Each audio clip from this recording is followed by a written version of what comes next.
Right now at 10, Abundant Life Christian School makes a run in the state basketball tournament. We'll show you how the team got there. The Badgers prepare to face off against the BYU Cougars, how the players are feeling about tomorrow's game, and staying safe while cleaning during spring, the tips doctors are providing before you bust out any of your power tools. That's all coming up on News 3 Now at 10. Well, good evening. Thanks for having us in. It's been a big week for basketball here in Madison, but it's not just the Badgers who found success on the court. The Abundant Life Christian School boys varsity team made a deep run in the state tournament all the way to the semifinals. Maddie Heimsch has a story of the team's road to state. One of the things I tell my basketball players every year is at some point in the season, you're going to have to be resilient. It's a message that once referred to losing a game or sustaining an injury. But in December, boys basketball head coach Mike Thies's reminder to his team, whatever it is, just be resilient, took on a new meaning. You can never expect something like December 16th to happen. For the challengers, the trip from school to the Kohl Center isn't far, but from their first practice back after the tragedy. That was such a strange practice to be at. I'm not going to be yelling and hollering at them to start hustling. To the return to games with other schools. The main purpose of it wasn't to play basketball necessarily. It was just to be together. And all the way to the state semifinals. All the way back to the Kohl Center and even to be there today.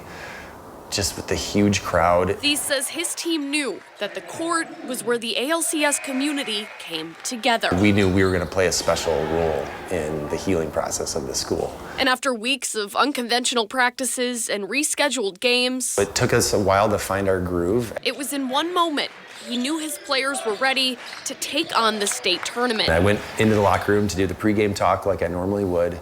And all the guys are writing this Bible verse on their shoes. Heeding his message of resilience. John 1:5. The light shines in the darkness, and the darkness has not overcome it. Reporting in Madison, Maddie Heimsch, News 3 Now. Sheboygan Lutheran beat ALCS in the semifinals 80-51. It may be spring, but some more snow could be on the way, so it's fake spring. Meteorologist Buddy Reeves is on the weather patio with a look at our weekend forecast. Buddy? Yeah, the spring today, definitely for sure. We had temperatures that got almost to 60 degrees here, but if you have not been outside, and I'm outside right now, the wind is actually howling. That is ahead of a cold front that's going to be coming through southern Wisconsin right about now, actually. So here are the high temperatures today. 58 here in Madison, mostly upper 50s to low 60s. We have a 60 degrees in Platteville. On radar 3000 right now, you can see those line of showers right now. That is ahead of a cold front that is going to come through late evening, overnight into tomorrow morning, and that is going to drop our temperatures dramatically. But here closer to Dane County, we might be seeing some sprinkles out near Arena, Cross Plains, and up towards Wanakee. But again, not everybody is going to see rainfall overnight, just maybe a sprinkle or two overnight. But current temperatures right now, those temperatures have fallen back into the 40s. They will continue to fall back overnight tonight, but across the rest of the region, you can kind of tell where that cold front is as those temperatures start to fall behind the cold front at 38 degrees in Viroqua. But for overnight tonight, once we get through those showers and that cold front passes, the winds will subside ever so slightly and temperatures will get down into the lower 20s across most of the region under partly cloudy skies. And then the overall weekend forecast that Brady was alluding to, the possibility of snow. Saturday is looking pretty good with temperatures at 40 degrees. It's when we get to Sunday that we will see those showers changing over to possible snow showers as we head on into your Monday. I'll break that down in the full forecast. Thank you, buddy. And we are just under 24 hours away from the third-seeded Badgers second-round matchup against the sixth-seeded BYU Cougars. News 3 is the only local station covering the Badgers out west in Denver. Sports director Zach Hanley shows us how the Badgers are preparing for tomorrow's game. It's the hardest part, just waiting for game day. The guys told me they actually wanted to play BYU as soon as they found out that was their next opponent. And while I was interviewing Max Klesmit, somebody stole my mic.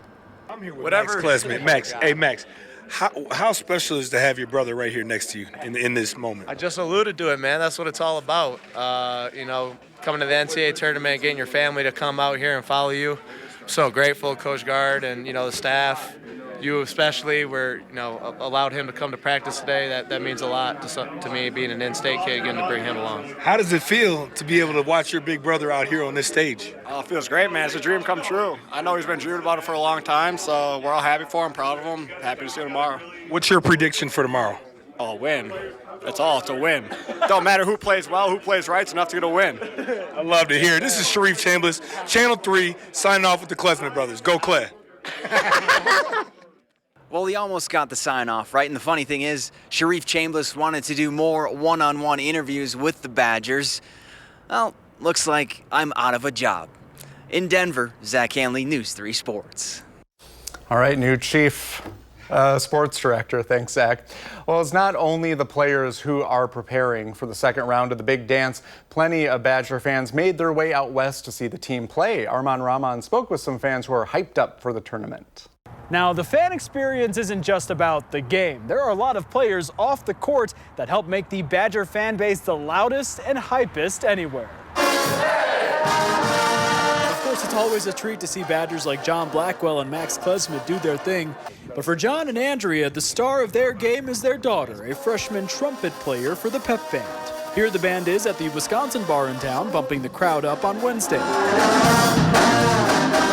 The parents say seeing their daughter bring the Badger experience to bars and fans across the country reminds them of their own time as students back in Madison. It's awesome to see the Wisconsin fans travel well. Yeah, back to the old days when the band used to go through the bars and Madison and right. So it's the same kind of atmosphere. Now that atmosphere will be back at Wally's Wisconsin Tavern ahead of the BYU game for the... All right, thank you, Arman. While the Badgers have an off day, other teams are going toe-to-toe in Milwaukee. Tanisha Shaw spoke to fans who traveled all over to watch the big dance. Here at the Pfizer Forum, I talked to people from all over, from down south in Nashville, all the way up north to Illinois. Northern Illinois. Omaha, Nebraska. I've heard good things about Milwaukee. I've never been. I like to visit new cities, and we've had a great time. Milwaukee's last time hosting March Madness was in 2017. I talked to fans before tip-off, hoping their team can advance to the next round. We're feeling great. We're an underdog, which I think plays to our favor, and we had nothing to lose. So we got to make a lot of threes today and hopefully pull off the victory, but it's a home game for Iowa State in here, so it's going to be tough. Some of them told me that they bought their ticket as soon as they knew their team would play here at Pfizer. Fans, we don't make the tournament all that often, every 5-10 years, and so I thought it was his first time ever coming to a tournament, so I wanted to bring my son to a first-round game. We realized they were going to come to Milwaukee if they won, so we're like, let's just get tickets and go. It's only a 7-hour drive. We don't get to see them play very often, so. Others were just lucky. But we bought the tickets before we knew they were going to be here. We're lucking out that they got placed here. When they announced us, he heard me, had a pretty good scream in the family room. The winner of Friday's game will come back Sunday to play here at the Pfizer Forum. Reporting in Milwaukee, Tanisha Shaw, News 3 Now. A school custodian in the Middleton Cross Plains School District has been placed on leave amid an investigation into alleged child sexual assault. James Myers is charged with repeated sexual assault of the same child. Court records show the offense happened in September of 2012 in Mount Horeb.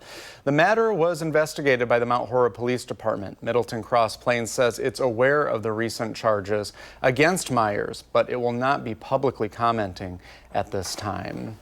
The ongoing measles outbreak across 3 states has reached 355 cases. The vast majority of the cases are in Texas. Most of the state's 309 cases are in Gaines County, where the outbreak was first identified. New Mexico has reported 42 cases. Oklahoma has reported 4 probable cases. Doctors with SSM Health are asking spring break travelers to be vigilant and get vaccinated. We recommend everyone to get 2 doses of the measles vaccine. Now, 1 dose of the measles vaccine will give you 93% immunity from the virus, and 2 doses will give you a 97% immunity. Currently, most of the infections have been in people who hadn't had the measles, mumps, rubella vaccine or whose vaccination status was not known. Well, spring has begun and many people are starting their cleanup around their yards. That's why SSM Health is stressing the importance of chainsaw safety. Doctors say during the spring they see an increase in injuries from power tools. The most common injuries from chainsaws are on the legs and hands. Medical experts say a cut from a chainsaw is different from that of a knife because the chainsaw destroys tissue, muscle, and even bone. I also see injuries not necessarily from the chainsaw itself, but from falling branches or people carrying a chainsaw and tripping over logs or brush that they just cut.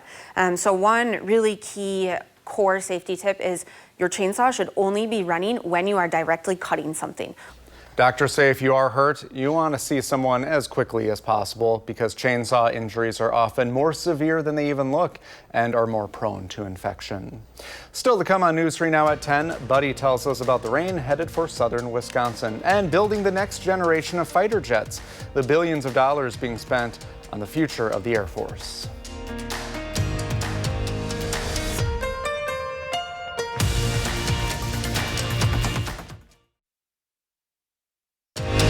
You're watching News 3 Now at 10. Boxing legend George Foreman has died. Foreman won 2 heavyweight championships and fought Muhammad Ali in the Rumble in the Jungle. The boxer also captured a gold medal in the 1968 Olympics. Foreman became well known for his iconic George Foreman grill, which millions of people have bought since it hit the market in 1994. He is survived by his 12 children. Foreman was 76 years old. President Donald Trump says the U.S. Air Force will soon have the most advanced fighter jets in the world.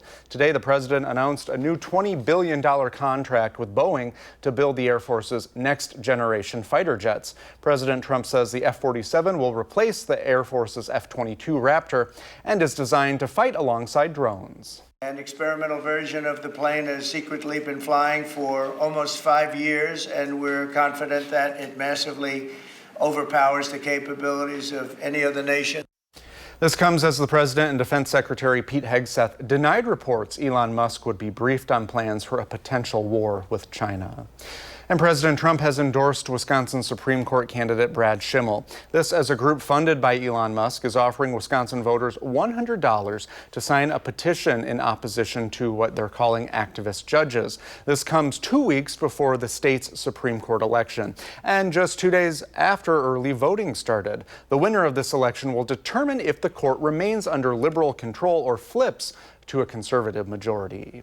Wisconsin Attorney General Josh Kaul is joining dozens of other attorneys general in taking action to support 2 military vets and their families who were denied benefits.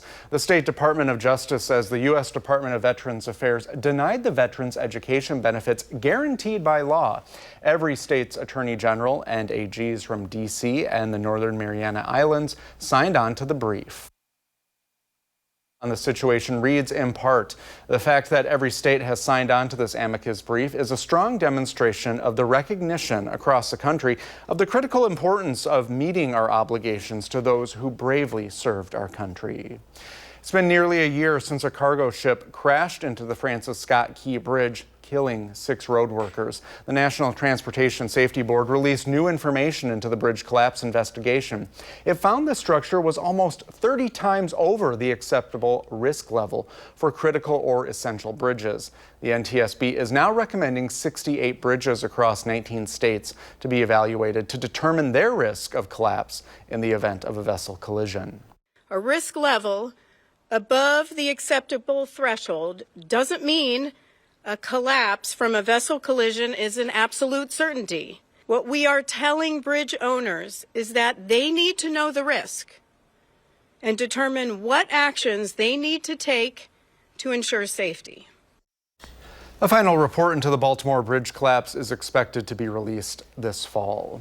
Today is the United Nations' first annual World Day for Glaciers. A new report from UNESCO finds glaciers are retreating at a faster pace than ever before. The UN agency says the last 3 years have shown the largest glacial loss on record. Scientists say the amount of ice lost since 1975 is equivalent to an ice block the size of Germany with a thickness of 82 feet. Now a look to your forecast. It's set to be a cool and wet weekend for the Madison region. Meteorologist Buddy Reeves joins us now. Buddy. Yeah, thanks you so much, Brady. Yeah, rain showers are actually moving through the area as we speak right now, but as you can tell on Weather Track right now, some of these rain showers have fallen apart, and this is out ahead of a cold front that's going to be coming through southern Wisconsin overnight tonight to drop our temperatures down, but luckily there is no snow in the forecast for today or tomorrow. but we can't rule that out for your Sunday. Taking a look at the 3 things you need to know. Those showers will be ending overnight tonight, but it will be much colder than the past night that we had last night.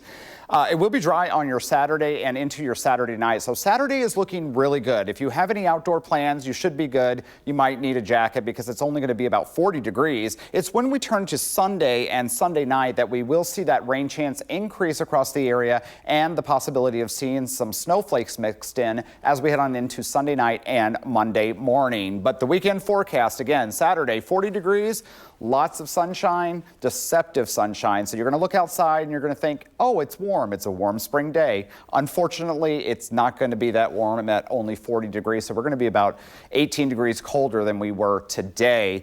But partly sunny and seasonable. It's when we get into Sunday where temperatures are going to be around 49 degrees ahead of a cold front that's going to come through on Sunday night. That's going to bring us those chances of showers into your Sunday. So let's track that on Future Track. Starting out at around 6:30 in the morning, there might be some light shower activity off to the west coming into the Madison region. And as we head on into your noon hour, widespread rain across all of southern Wisconsin. This pink right here is a little bit of mixed precipitation, sleet, rain, or snow. That is going to be part of our northern counties, so it might just clip Marquette and Green Lake counties. But as we head on into the evening hours, into around 6 o'clock, that some of that precipitation could start changing over to rain and snow as that colder air starts wrapping around this system. And then as we head on into your Monday, that cloud cover is going to stick into place and we could see some flurries as well. So how much rain are we expecting here across the region?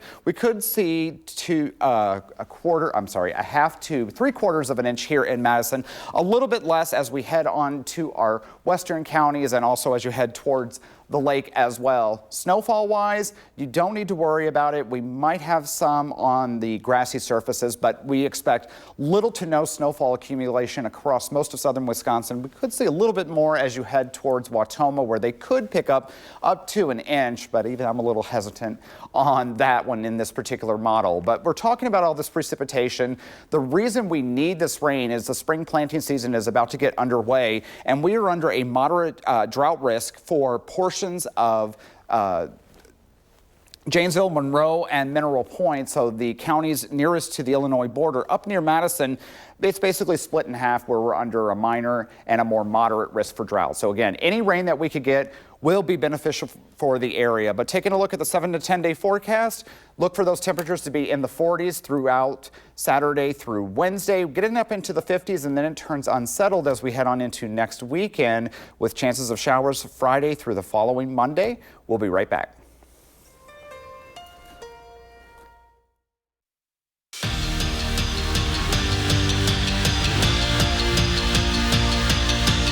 Oh, it's Brady Reads the Sports tonight. Well, fans are ready for Wisconsin's second round matchup with BYU tomorrow. Look, I've got my red on and everything. Sports director Zach Hanley caught up with the Badgers after practice and has more on how they're feeling heading into Saturday. Excitement might be an understatement for the Badgers. They're playing for a spot in the Sweet 16, a place Wisconsin hasn't been since 2017. Now, to get there, the Badgers are going to have to play their best basketball of the season, and they know that. They're locked in on preparing for BYU. Now, the Cougars have won 10 of their last 11 games, but while waiting to tip off the biggest game of their life up to this point, the guys did say that they have let their minds wander just for a second on what it would be like to advance to the Sweet 16. That's definitely our goal as a team. We know that's what we're capable of. So we've looked forward to it. We know that's where we want to go, but at the same time, we're locked in, and we know we can't get there without living in the moment and getting a win against BYU first. So mine went there a little bit, but locked in on the moment right now. Yeah, I mean, it's hard not to think about going to the Sweet 16, but we got a really good BYU team that we got to face first and get past them. So it'll be a great test for us, and we know that they'll have a strong fan support, being how close they are, and hopefully Badger fans show up for us too. But no, obviously Sweet 16 has a nice ring to it. Nolan's right. Sweet 16 does have a nice ring to it, and I asked Kamara McGee if he's thought about it. Well, his answer was one word: no. And then, of course, a big smile on his face appeared. These guys are excited, they're loose, and they're ready for game day. Outside Ball Arena, Zach Hanley, News 3 Sports. And also in Badger sports, the Wisconsin women's hockey team is skating toward an 8th national title. Tonight they beat the Minnesota Golden Gophers 6-2, and now they move on to face Ohio State for the title on Sunday. We'll be right back. You're watching News 3 Now at 10. Newly released video shows the most unlikely traveling duo in New Zealand, an octopus riding on the back of a shark. Whee! There they are. The University of Auckland just released video on social media of the odd encounter, which was actually captured in late 2023. So a research team spotted a strange orange mass on a mako shark's head and sent in a pair of cameras for a closer look. The university nicknamed the peculiar pairing as Sharktopus. That's fitting, and later called it one of the strangest things their marine scientists have ever seen. I wonder where they're going. This seems like it could be a good Disney Pixar movie. Exactly. Yeah, Sharktopus. Write it down. You can watch it this weekend while it's raining. You can trademark it right now. But anyway. Yeah, might be good to watch a movie this weekend, but not on Saturday. Might be good for Sunday. But first, if you are watching the Badger game tomorrow, it is going to be around 40 degrees at around 6:45. A few clouds, seasonable, but if you happen to have friends in Denver, their temperatures are going to be in the mid-60s, so they're going to be a lot warmer than here in Madison. But again, wherever you're at, it's going to be a good day to watch the game tomorrow. It's when we get to Sunday where the rain will start on Sunday morning and continue throughout the day, and it will be breezy as well. Then we start to moderate back into the upper 40s, into the 50s, and then we're active again the next following weekend. All right, thank you, buddy. Thanks, everyone, for spending this time with us. Have a great night.